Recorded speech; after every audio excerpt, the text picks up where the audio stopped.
Hey guys, welcome to the Trash Picture Show. Tonight I went to see Rambo Last Blood. This is the fifth installment of the Rambo franchise and sees Sylvester Stallone return to another iconic character of his. And it was enjoyable, it was fun, but there is one or two kind of niggles that are hard to ignore, which I will get into later. I won't go too heavy on spoilers in this review, but I will be detailing certain aspects of the plot and certain parts that kind of made me not enjoy this movie as much as I could. But by and large, it is an entertaining kind of movie. It it does steal a couple of pages out of the likes of Logan and the Liam Neeson Taken movies, but it crafts its own kind of world and it doesn't hold back in the likes of gore and carnage. The plot follows on from the events of the prior movie, which has John Rambo return home and take over his family ranch in Bowie, Arizona. There he lives with his maid and her granddaughter. Now, he kind of sees the granddaughter as like his own daughter or his own niece, and he's very close to her and he loves her to bits. You can actually see in the early part of the movie that there is kind of this massive paternal kind of relationship between the two, which it sets into motion a very violent kind of event. The niece, as he calls her, or the maid's granddaughter, decides to try and reconnect with her father and goes across the border to Mexico, where she is abducted and put into a sex trafficking ring by a group of cartel brothers called the Martinez brothers. And Rambo decides to go down Mexico way and rescue her, and it sets off a series of events that is incredibly violent and incredibly gory, and shows that Rambo is still not a guy to be messed with, even at the age of 74. What I liked about this movie, it doesn't kind of shy away from the violence. A lot of kind of action movies these days, they kind of like cut away quickly when people get shot or stabbed. This is the complete opposite. For example, there's a scene where Rambo literally pulls a guy's collarbone out, out through his shoulder. So, from the minute that happened, I knew they weren't going to hold back with this movie. The characters are really well fleshed out.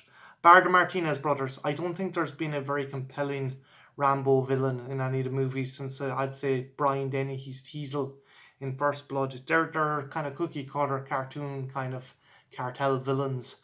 Um, Paz Vega is good as this reporter who aids Rambo in locating his niece, and she gives a very compelling performance as a person who's lost her own kind of sister at the hands of this cartel and decides to aid Rambo in order for both of them to kind of get retribution. What I think didn't work with the movie was it took itself very seriously. And yeah, that's grand. In the prior Rambo movie, it didn't shy away from very realistic kind of violence and showed the ramifications of which, and that helped Rambo. And in a sense, this does help the story of Rambo as well because Rambo does some absolutely horrific things to people in this movie, but the people in this movie deserve them. They're absolute inhuman pieces of shit. The thing, the thing that kind of the thing that kind of stops this though is that it goes from a sense of realistic gritty violence to almost comic book violence. I mean, he's the the, the main point of contention is he's struggling with the fact that someone he cared about deeply and he loved to pieces has been horribly kind of abused by these guys, and then he's doing stuff that kind of boils down to almost a Mortal Kombat fatality. Point of contention also, I think John Rambo, due to this movie, should be in the next Mortal Kombat game. He literally pulls a guy's heart out and shows it to him before he dies. I'm like, okay, you're trying to get me with the feels and you're trying to kind of point out this is a very serious subject matter, and then you're planting this kind of almost comic book esque violence, And it is cool. I found myself chuckling and I found myself kind of like giddy with the violence, but it does delegitimize the prior story and how serious the story is. But again, if you're a war fan, you'll love it. But I think if you're going into this movie looking for a serious plot, you're going to be confused because the movie takes itself too seriously, but has some almost comic book esque levels of gore and violence.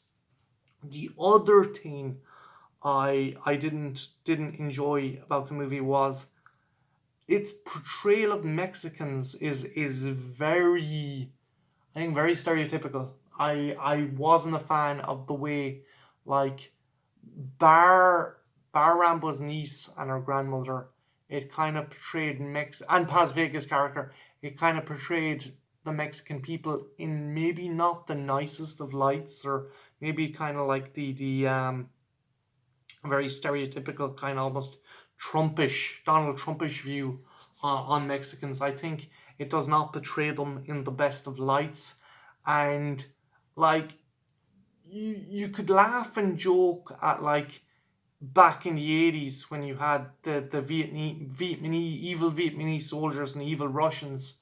That's a byproduct of the time. But I definitely think that maybe turning these cartel guys, who there obviously is violent cartels out there, but it just seemed to suggest that all of Mexico is this seedy underbelly, which I don't think was the best way to portray it. Like, our character arrived, the character of Rambo's niece arrives in Mexico, and there seems to be cholos all over the place in gangs, and I was just like, eh. I'm not the most uber PC person in the world. I never ring the kind of PC bell, but I definitely think that its portrayal of Mexico and Mexicans in this movie may not may not be the best. I mean, fucking Danny Trejo in Machete and the other Mexican characters are a lot more likable than the Mexicans in this movie. Maybe I'm wrong. Maybe Sly has some kind of alternate politics. I don't know. I just felt that it kind of deviated and pulled me out of the movie a bit. I just felt that he was kind of taking pot shots at the Mexican people and Mexican culture. I could be wrong. I could be dead off the money. I just found that it was a bit kind of gaslighting towards Mexican kind of culture and such forth. But it was fun. I had fun with it. My problems again were the dichotomy between the serious subject matter and the level of almost kind of itchy and scratchy esque violence. The portrayal of Mexico and Mexican people, and the ending. I'm not going to spoil it, but the ending kind of left me going, really? That's it? I just it it just felt like the editors had cut out maybe 5 minutes to the end and just didn't know what to fucking do. But yeah, if you're looking for a popcorn fest or a cheese sandwich with a helping of Hambo, um, definitely check it out. I wouldn't I wouldn't go to see this if I wasn't a fan of the prior movies. I think only if you're a fan of the prior Rambo movies, give this one a look, or if you're a Gore fan, give this one a look. But there's not really that it reinvents the wheel. If you've seen Taken, if you didn't like the likes of Taken, maybe give this one a miss. I can't see the franchise continuing. I think Sly is definitely kind of, this is definitely his last blood. He has no more blood to give. So I definitely think this is going to be his last movie. But yeah, it's not what I call a swan song, but it wasn't terrible either. So have you seen the movie? What did you think? And what is your favorite Rambo movie or your favorite scene in the Rambo movie series? Leave them in the comments below. And yeah, have a good one. Take care. Bye now.